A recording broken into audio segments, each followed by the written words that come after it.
सभी दर्शकों को and my thanks to the channel for giving me this opportunity, ताकि मैं अपने जो विचार हैं सबके आगे रख सकूं। जब हम कोरोना की बात करते हैं तो दिक्कत ऐसा है कि स्कूल्स में ऑफ कोर्स प्रॉब्लम है, क्योंकि स्कूल एक ऐसी जगह है जहाँ पर छोटे बच्चे आते हैं। जब हम वैक्सीन की बात करते हैं तो सभी को जो अडल्ट्स हैं वो ऑलमोस्ट वैक्सीनेटेड हैं, पर जो छोटे बच्चे हैं more prone to this thing, this virus, and vaccinated भी नहीं है, तो हम डायरेक्टली उनको स्कूल में नहीं बुला सकते।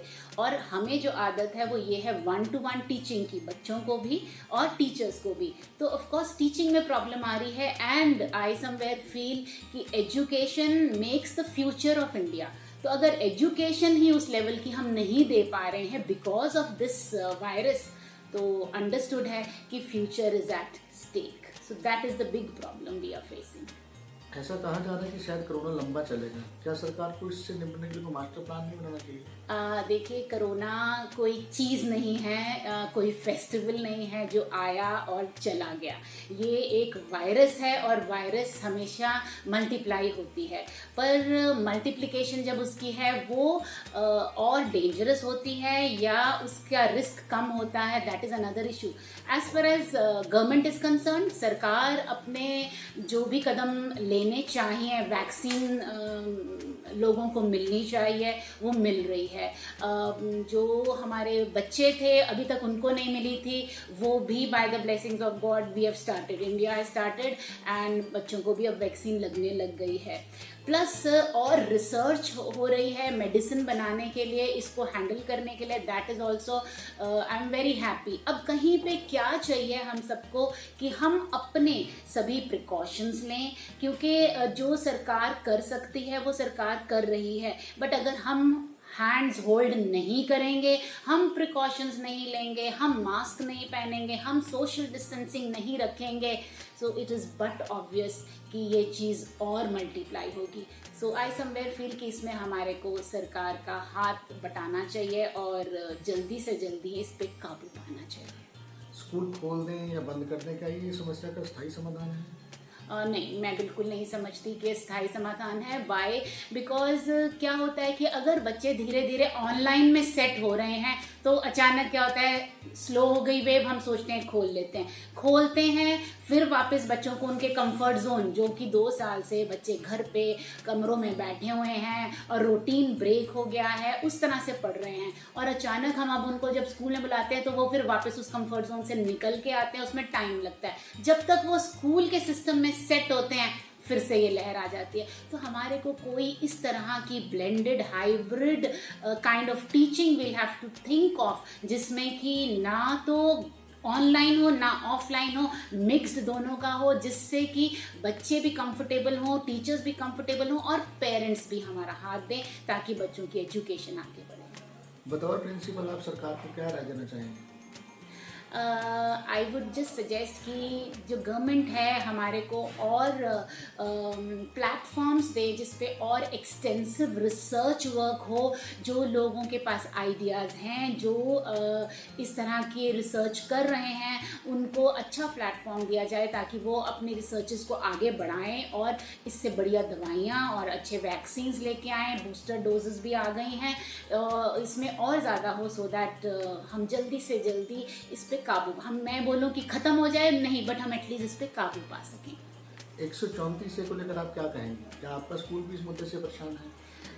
देखिए, 134A अगर मैं कहूँ तो एक अच्छा सिस्टम है जिसमें कि प्राइवेट स्कूल्स इस वर्ग के बच्चों को एक अपॉर्चुनिटी देते हैं आगे बढ़ने के लिए और सरकार की सहायता करते हैं। बट उसके साथ कहीं पे सरकार ने प्राइवेट स्कूल्स को उस तरह की हैंड होल्डिंग नहीं दी है, उस तरह की सिस्टम नहीं दिया है जिससे कि वो उस वर्ग के बच्चों को पूरी तरह से सहायता करें, क्योंकि हम इसमें चाहते हैं कि गवर्नमेंट भी प्राइवेट स्कूल्स को थोड़ा हेल्प करे। प्लस जिस तरह के बच्चे आ रहे हैं और जिस तरह की टीचिंग प्राइवेट स्कूल्स में होती है उसमें बहुत बड़ा गैप है, उस गैप को फिल करना बिकम्स वेरी वेरी डिफिकल्ट।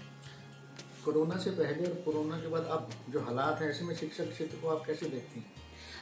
मैं वैसे एक बात कहूँ तो ये बहुत ठीक है, बिकॉज ऑफ कोरोना हमारे को शिफ्ट होना पड़ा ऑनलाइन टीचिंग में। बट इस दौरान 2 साल में जो एजुकेशन इंडस्ट्री है, बहुत बहुत बदलाव आए हैं और टेक्नोलॉजी ने बहुत हेल्प करी है इस समय टीचर्स की।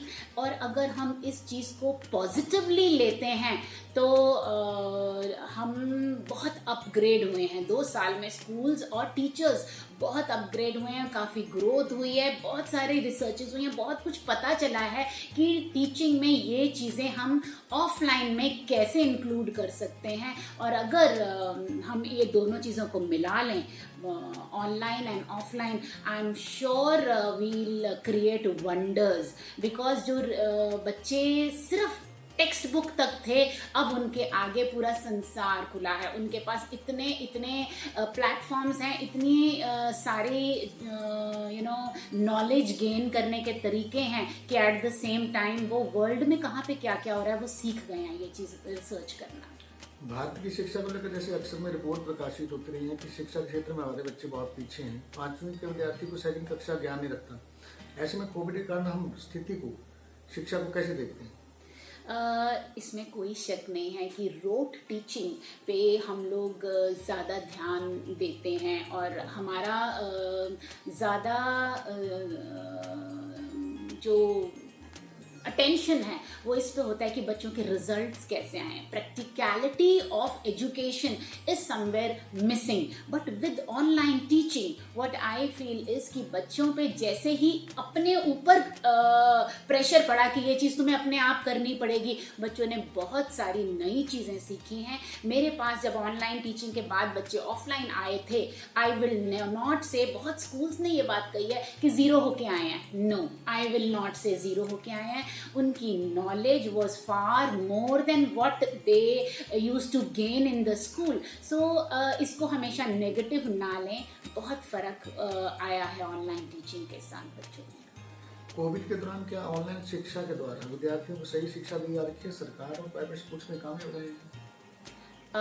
सरकार कहाँ तक कामयाब रही है इस पे मैं I don't want to comment. But yes, many private schools, जैसे मैंने आपको पहले भी कहा कि हमने बहुत सारी नई चीज़ें सीखी जो हमें पता भी नहीं थी कि क्या ऑनलाइन में हम इतने आगे और इतना कुछ बता सकते हैं। हमने बहुत सारी चीज़ें सीखी प्राइवेट स्कूल्स में। मैं देख रही हूँ इतना कुछ जो ऑफलाइन टीचिंग में होता था उससे ज़्यादा अब क्या था, मैं ऑफलाइन टीचिंग में बाहर से लोगों को बुलाती थी और उनको बुलाना एक बहुत बड़ी प्रॉब्लम थी। बच्चों को लेक्चर देने के लिए, बच्चों को रियल लाइफ के बारे में बताने के लिए। और विद ऑनलाइन टीचिंग हम घर में बैठे उन लोगों को इनवाइट करके ऑनलाइन सेमिनार्स हमने कराए हैं which were very very helpful. So this is something I really gained in the online teaching.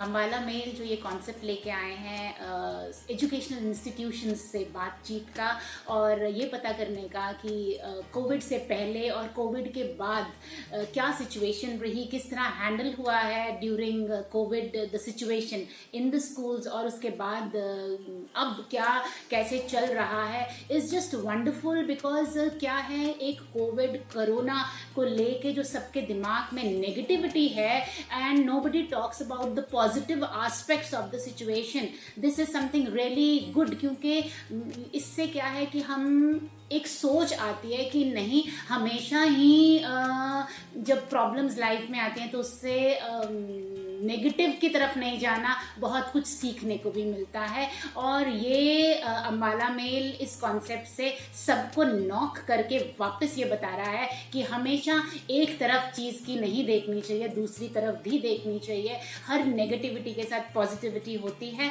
And if we think positive, see positive, we become positive. And I request everybody to think positive and be with Ambala Mail with the concept which they have brought, because it is really going to help everyone think the other way.